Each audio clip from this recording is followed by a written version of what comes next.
this statement which I have given is quite detailed. It mentions all the people that, as you say in my statement on Sunday, I spoke about everybody in the security apparatus. It cannot have left anybody in the security apparatus. I spoke to literally everybody who cared to answer my calls. Is this the beginning of the end of your tenure in government? I'm not going to answer that question because I don't know. You know, when I was the Attorney General, the process of removing an Attorney General is clearly provided under the Office of Attorney General Act.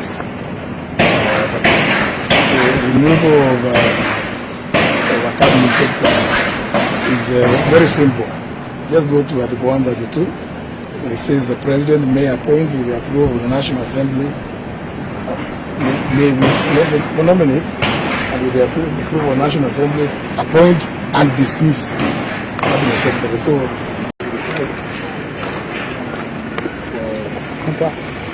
coming here, although there's no, I really don't have it's not a press conference. So just to recap very, very briefly, as you will recall, on Sunday, 2000 government, did issue a press statement addressing the issue of abductions in the country, extrajudicial activities that have been reported for the last several months, last year particularly. In the statement, I did talk also about the issue of the abduction of my son on the 22nd of June last year.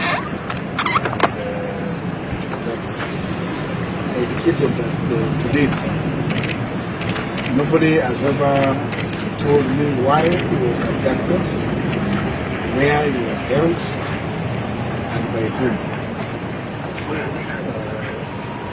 Those were the issues that generally I addressed on Sunday. And many of you, I'm sure, are alive to the fact that soon thereafter, the Directorate of Criminal Investigations did issue a challenge to me, indicating inter alia that I had not recorded a statement with the DCI to remand.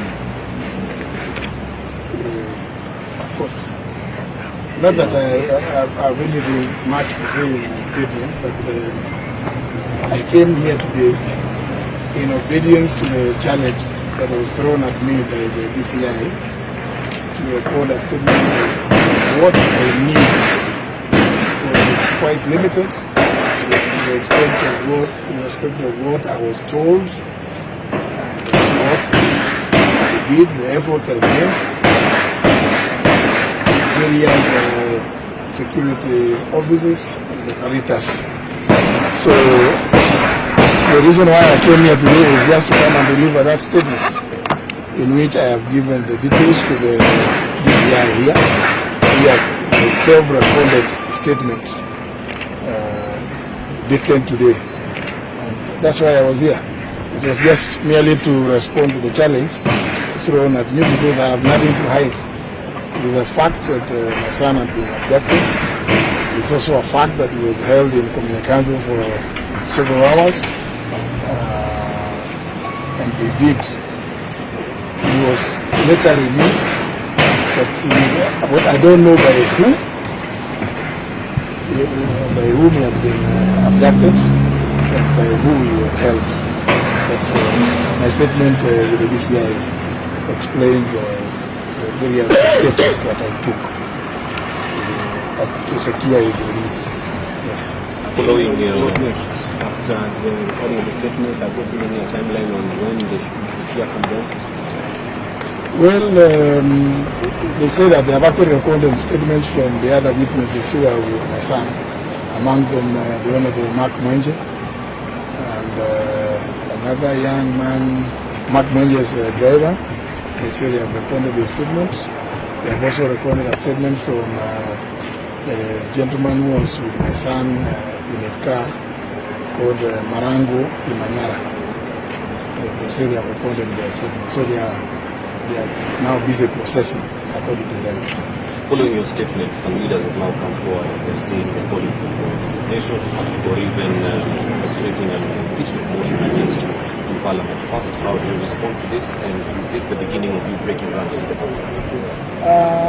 I would just say bring it on. At my age, I'm not the kind of person to respond to some of it is really very perfunctory statement made by fairly inexperienced politicians. I think they are not worthy my response. So if anybody thinks that I don't know what I'm doing, then they are up for a root shock.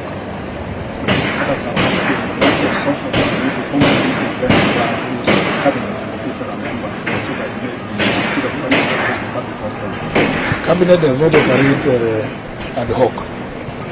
There must be a cabinet memorandum discussing the issue of either general insecurity or the question of abductions.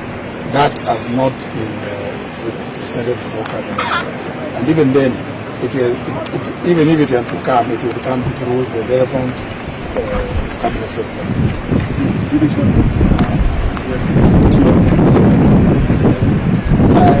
This statement which I have given is quite detailed. It mentions all the people, as you say in the statement on Sunday.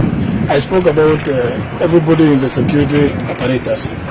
It cannot have left anybody in the security apparatus. I spoke to literally everybody who cared to answer my calls. Is this the beginning of the end of your tenure in government? I'm not going to answer that question because I don't know. You know, when I was the Attorney General, the process of removing an Attorney General is clearly provided under the Office of Attorney General Act.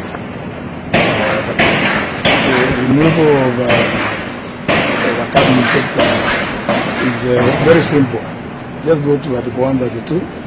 It says the President may appoint with the approval of the National Assembly, may nominate, and with the approval of the National Assembly, appoint and dismiss cabinet secretary. So even when I took this job, I was fully aware of those provisions. Yes. See, so, what about your statement sounded like you are opposing the government for the pressure of the moment? Which pressure? I'm not under any pressure. I'm not seeing any pressure. I told you there are some very infantile statements that I have read from some quarters, and I think it's not fair for me to even dwell on them. They are not worthy of responding. That's not pressure.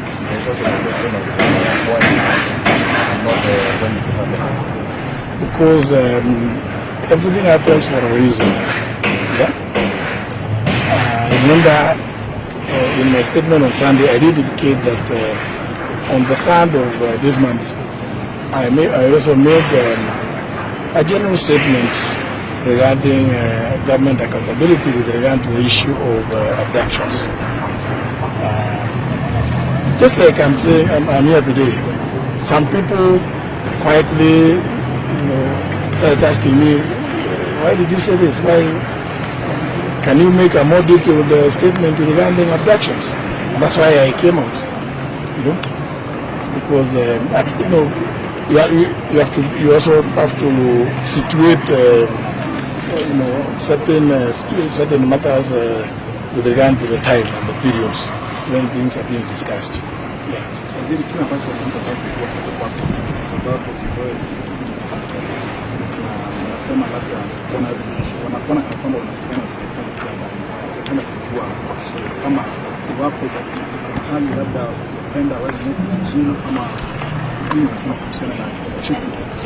Kutoa maoni tofauti kuhusu jambo kama hili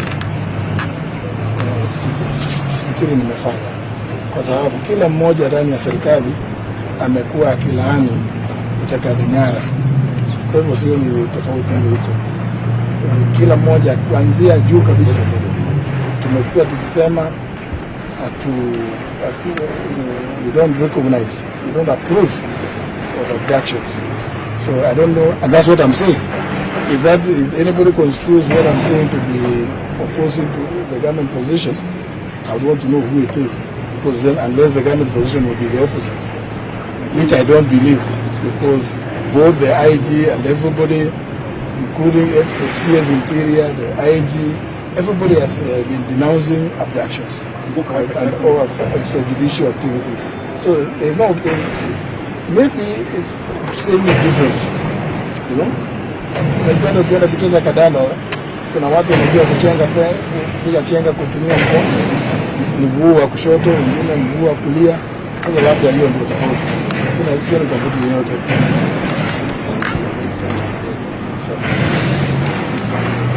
Yeah. Pole. Yes. Yeah.